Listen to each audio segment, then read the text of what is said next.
Steve, one of the sections that stood out for me in the report was the inclusion of the section on piloting and trialling of EdTech. Why is that so important? Well, I'm thrilled that it's actually in the report. There were no other real surprises for me, but very often piloting and trialling in an EdTech implementation project gets missed out. So actually to see it in print in these 130 pages was really good news. And why do you think that piloting and trialling phase is missed out? You've probably got two key elements. One is time, and the other is the financial cost. If we focus on the time, what you've got is a situation in schools where leaders are under pressure to deliver improvement quickly. So if we're putting a 3 or 6 month period into a project timeline, you are potentially delaying the impact of your improvements, maybe even until the next school year. So that's something which leaders have got to think about, because they want improvement quickly. Ofsted is perhaps demanding improvement quickly. Trustees are, governors. There's no relief there. So response is what they're after.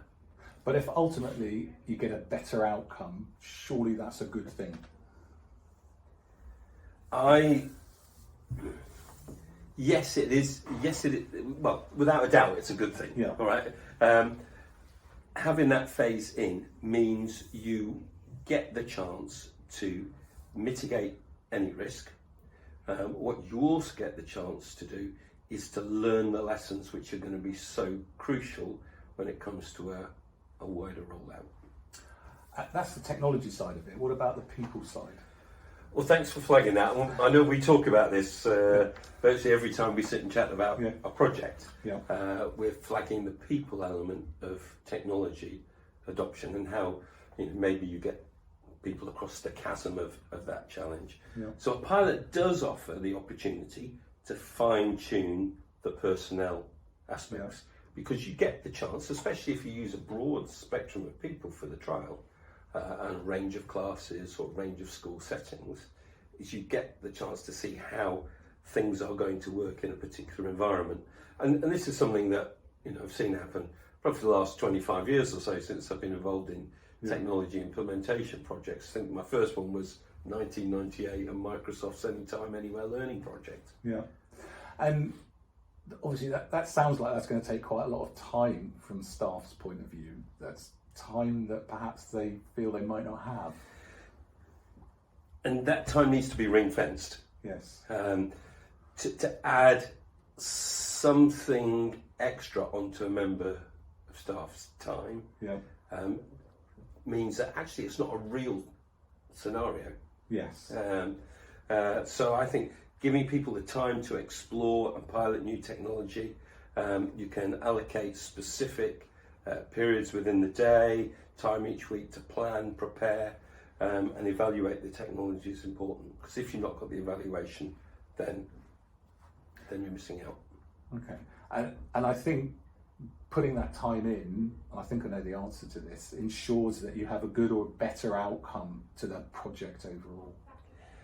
Yeah, the report nails that in one paragraph. If you don't mind, I'll read a section out. Please is that do, okay? So reflecting on the lessons learned from a pilot was noted as an important factor for future success, whether that be future pilots or implementation rollout. So as part of the reflection process, one school felt it was important to acknowledge when things did not work and to have a culture where staff were encouraged to try out technology to see if it works or not. So, from that point of view, I think the report lays it out really clearly.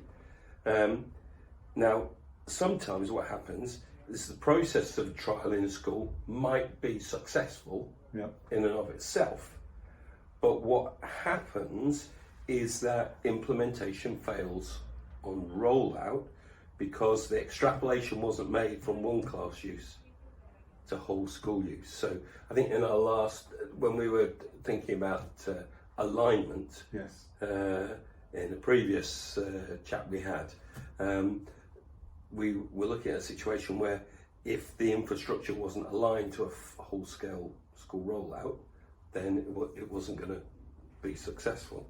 So I know that we had one issue in a school where perhaps when you've got every child trying to log on, then you have to have a very simplified log on process that you perhaps don't think of in a pilot where you've got the time and effort to focus on a situation. And did the document outline both the positives and perhaps some of the negatives of the process in terms of that piloting of EdTech? Well, it flagged some of the challenges, yes. I think what was good was it did lay out the benefits. Yeah. So piloting supported schools to make informed choices. Right. So you're in a situation where you've got to make a choice. Yes. Let's get as much information as you can to help you make that choice. Yeah. So it would help them identify the effectiveness and impact of the technology, the potential problems, where were the gaps in functionality or infrastructure, challenges or pitfalls with the implementation process ahead of working with all staff, and they're summarised in the report, and there's a separate section on each one of them. I think what didn't get outlined in the report is the effect of the new technology on other elements of the school ecosystem. So I remember rolling out a new information system across the school, then realising that it was actually causing students to be late for lessons as they stopped to watch the great content that we put up on the digital signage. Right. So they're looking through and seeing videos themselves taking part in sports events or whatever, and making sure they were late for the next lesson. Right. So great in and of itself, but it had a negative impact on the rest of the system. So that partly just comes back to the people aspect of it as well, I guess, which, and I know you've been involved in some very high profile implementations as well.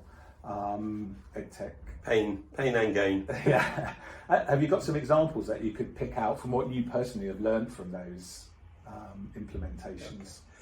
So implementing a virtual learning environment in a school. So the pilot staff were then the staff who became the facilitators for other members of their department as they learned to use the system further on down the track. And the pilot group used staff from across the school. So that meant that effectively what we were doing was seeding expertise in all different areas.